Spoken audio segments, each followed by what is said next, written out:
Selamat pagi. Saya di sini Anjela Niken Septriani. Saya ingin menjelaskan beberapa materi, khususnya di dalam bidang filsafat, yaitu aliran-aliran di dalam filsafat. Khususnya di dalam kali ini saya akan membahas tentang hermeneutika atau suatu ilmu penafsiran dari seorang tokoh yang bernama Hans Georg Gadamer. Siapa itu Hans Georg Gadamer? Kita akan membicarakannya di dalam beberapa menit ke depan. Hans Georg Gadamer lahir di Mainburg pada tahun 1900. Ia belajar filsafat pada universitas di kota asalnya, dan dia belajar pula kepada Nikolai Hartmann dan Martin Heidegger, serta mengikuti kuliah pada Rudolf Bultmann, seorang teolog Protestan yang cukup terkenal di masa itu. Di tahun 1922, Gadamer memperoleh gelar doktor filsafat, dan pada tahun 1929 ia menjadi privat dosen di Mainburg dan menjadi profesor di tempat yang sama pada tahun 1937. Setelah itu, 1939 ia pindah ke Leipzig, dan pada tahun 1947 ia pindah ke Frankfurt am Main. Sejak tahun 1949 ia mengajar di Heidelberg sampai ia pensiun. Di saat dia pensiun, justru dia mengalami kemajuan justru amat pesat di dalam karirnya sebagai seorang filsafat di dalam bidang hermeneutik. Mengapa? Karena di tahun 1960 dia mempublikasikan bukunya yang pertama, yaitu berjudul Kebenaran dan Metode. Kebenaran dan Metode ini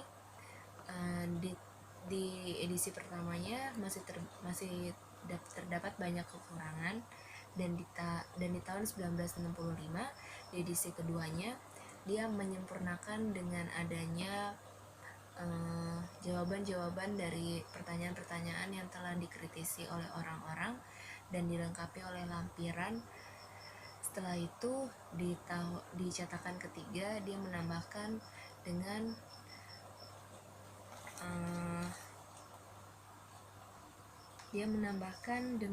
kata penutup. Setelah itu Gadamer menerbitkan buku pada tahun 1968 tentang etika dialektis dan studi-studi lain tentang filsafat Plato. Setelah itu di tahun 1971 dia mengembangkan lagi tentang dialektika Hegel, 5 studi hermeneutika. Di dalam buku tersebut dia menggabungkan banyak tulisan-tulisan atau artikel yang terdapat di majalah atau kesempatan lain, dan dikumpulkannya dalam 4 buku yang berjudul Kleinschriften. Di dalam bukunya tadi yang pertama, Kebenaran dan Metode, dia ingin menguak bahwa hermeneutik itu bukan sebagai metode dan tidak bermaksud menjadikan hermeneutik sebagai metode yang berada jauh dari suatu kebenaran. Yang ingin ia tekankan adalah pemahaman yang mengarah pada tingkat ontologis, bukan sekedar metodologis. Sebab menurutnya, kebenaran menerangi metode-metode individual, sedangkan metode justru merintangi atau menghambat suatu kebenaran. Gadamer ingin mencapai kebenaran bukan melalui metode, melainkan melalui proses dialektika atau proses dialog. Proses dialog memberikan kesempatan untuk mengajukan pertanyaan secara bebas untuk lebih banyak dan kemungkinannya dibandingkan dengan proses metodis. Pada dasarnya, metode adalah struktur yang dapat membekukan dan memanipulasi unsur-unsur yang memudahkan prosedur tanya-jawab. Sedangkan proses dialektik tidaklah demikian. Di samping itu, tidak semua ilmu pengetahuan kemanusiaan dapat diterapi dengan sebuah metode. Contohnya saja kesusastraan dan seni itu tidak dapat menggunakan alat metode satupun. Hanya hermeneutik sajalah yang dapat membantu kita dalam memahami ilmu-ilmu kemanusiaan tersebut. Dalam Kebenaran dan Metode, karya Gadamer yang paling menarik adalah konsep tentang permainan, yaitu di dalam hubungannya dengan pengalaman dalam bidang seni. Permainan dapat merupakan semacam kerangka berpikir di dalam proses memahami yang menjadi pokok bahasan hermeneutik. Kita beralih kepada paham seorang Gadamer terhadap seni. Gadamer menaruh perhatian amat besar terhadap sebuah seni, dengan alasan di dalam seni kita mengalami suatu kebenaran, tapi bukan kebenaran yang kita peroleh melalui penalaran, melainkan kebenaran yang menurut faktanya menentang semua jenis penalaran. Contohnya saja, dia banyak mengambil contoh daripada gambar-gambar, daripada patung, daripada seni musik, dan seni-seni lainnya. Tidak ada aturan di dalam seni yang bersifat universal. Aturan-aturan itu diberikan oleh alam melalui para jenius. Gadamer mengutip pendapat seorang Kant mengenai seni murni adalah seni para jenius dan keberadaannya tidak dapat dicapai dengan metode ilmiah. Di dalam Gadamer membahas secara panjang lebar 4 konsep tentang manusia yang memperkaya hermeneutik, yaitu Bildung atau kebudayaan, sensus komunis atau pertimbangan praktis, pertimbangan, dan tes atau selera.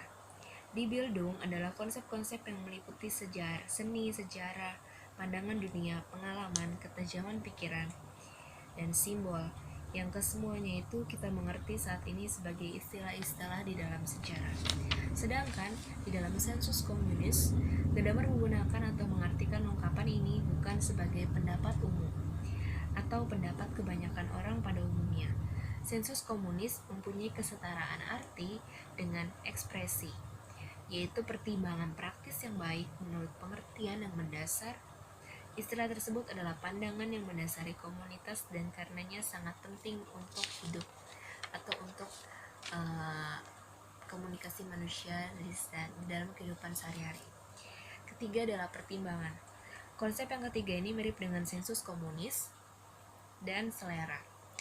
Gadamer menyatakan bahwa perbedaan antara orang bodoh dengan orang pandai ialah bahwa orang bodoh kekurangan pertimbangan, artinya ia tidak dapat menghimpun kembali apa yang telah dipelajari dan diketahui sehingga ia tidak dapat mempergunakan hal-hal tersebut dengan benar. Pertimbangan juga sulit untuk diajarkan. Bahkan Kant sendiri kiranya terlalu jauh untuk menyebutnya dengan istilah pertimbangan estetis. Walaupun Kant juga mengatakan bahwa pertimbangan rasa dalam kesempurnaannya adalah sebuah selera. Keempat adalah tes atau selera. Konsep kemanusiaan yang terakhir ini juga sulit untuk dimengerti. Apa idealnya selera yang baik? Tidak ada yang tahu. Apa yang membuat seseorang memiliki cita rasa yang baik atas makanan?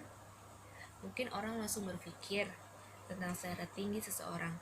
Namun banyak hal telah menunjukkan bahwa ratu atau pangeran atau first lady atau orang-orang yang berkelimpahan hartanya memiliki selera itu hanya di mulut saja. Sebab pada kenyataannya, selera sulit untuk didefinisikan. Keempat, inti uraian tentang hermeneutik yang diterapkan atau dicetuskan oleh Gadamer. Gadamer berpendapat bahwa hermeneutik adalah seni, khusus seni dan hanya murni untuk seni, bukan proses mekanis. Jika pemahaman adalah jiwa dari hermeneutik, maka pemahaman tidak dapat dijadikan pelengkap proses mekanis.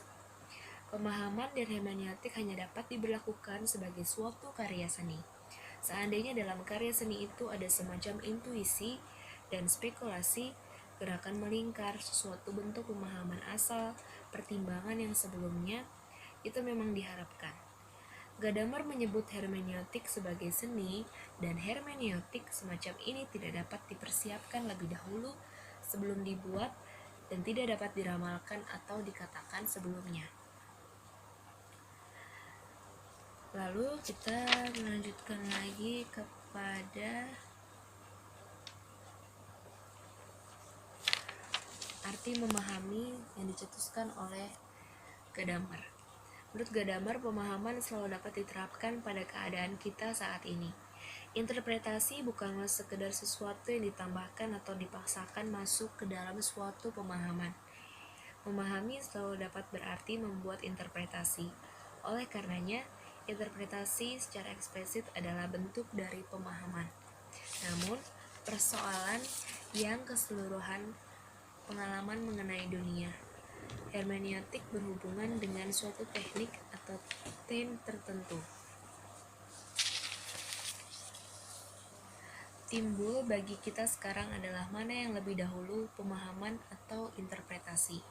Atas persoalan ini, Gadamer menggelar jawabannya dengan menunjukkan perbedaan antara pemahaman dengan interpretasi, yaitu bahwa subtilitas karena mengandung kualitas yang lembut, halus, sulit dimengerti, mudah menerima. Semua itu suatu kualitas yang mencari kehalusan seperti lembutnya roh yang menghadirkan gangguan yang berasalkan dari penggunaan metode. Bagi Gadamer, seperti halnya juga Schleiermacher dan Diddley, tokoh-tokoh yang ada di dalam hermeneutik, pertanyaan yang berhubungan dengan pentingnya waktu dalam pemahaman dan interpretasi dapat menimbulkan lingkaran hermeneutik. Kita tidak dapat lebih dahulu memahami, baru kemudian membuat interpretasi. Akal pikiran kita bukan sekedar merupakan cermin yang secara mekanis memantulkan segala cahaya yang diterimanya. Proses pemahaman sebenarnya merupakan interpretasi itu sendiri. Akal pikiran kita membuat pembedaan, mengutamakan, menunda, bekerja, mendaya gunakan apa saja yang dikumpulkan dari panca indera kita dan dari proses intelektualnya sendiri. Bila akal pikiran kita memahami, maka di dalamnya tercakup juga interpretasi. Sebaliknya, jika akal pikiran kita melakukan interpretasi, maka tercangkum juga pemahamannya. Gadamer menambahkan pula istilah subtilitas aplikandi yang menandai hermeneutik. Karena ia berkeyakinan bahwa penerapan seperti halnya pemahaman dan interpretasi adalah bagian dari hermeneutik. Dulu yang dianggap tugas hermeneutik adalah menyadur makna dari sebuah teks jika dalam situasi yang konkret, di mana pesan yang terdapat di dalam teks itu ditunjukkan. Sebagai contoh, misalnya sebuah teks ayat kitab suci, penafsirannya menurut interpretasi terhadap teks sesuai dengan kelangsungan dari ruang dan waktu yang sesungguhnya. Namun, pada zaman sekarang, para penafsir dituntut mampu menerapkan pesan-pesan teks pada konteks ruang dan waktunya sendiri. Menafsirkan berarti menerapkan. Tugas interpretasi sama dengan tugas konkretisasi hukum atau penerapan hukum pada hal-hal khusus. Jadi, penerapan juga merupakan pemahaman yang besar terhadap faktor yang universal, atau dengan kata lain, pemahaman dan interpretasi pada dasarnya juga merupakan suatu penerapan. Kita beralih kepada kesimpulan daripada semua hal yang telah saya sampaikan tadi. Atas dasar uraian tersebut, Gadamer boleh kita sebut sebagai seorang hermeneut sejati. Mengapa seperti itu? Karena Gadamer secara mendasar menegaskan bahwa persoalan hermeneutik bukanlah persoalan tentang metode atau tidak mengajarkan tentang metode yang dipergunakan untuk Geisteswissenschaft. Hermeneutik lebih merupakan usaha memahami dan menginterpretasi sebuah teks. Hermeneutik merupakan bagian dari keseluruhan pengalaman mengenai dunia. Hermeneutik berhubungan dengan suatu teknik tertentu dan berusaha kembali ke susunan tata bahasa, aspek kata-kata retorik, dan aspek dialektik suatu bahasa. Jadi, semua hal tersebut menurut Gadamer berbalik lagi kepada ilmu dialektik atau ilmu retorik, di mana orang-orang saling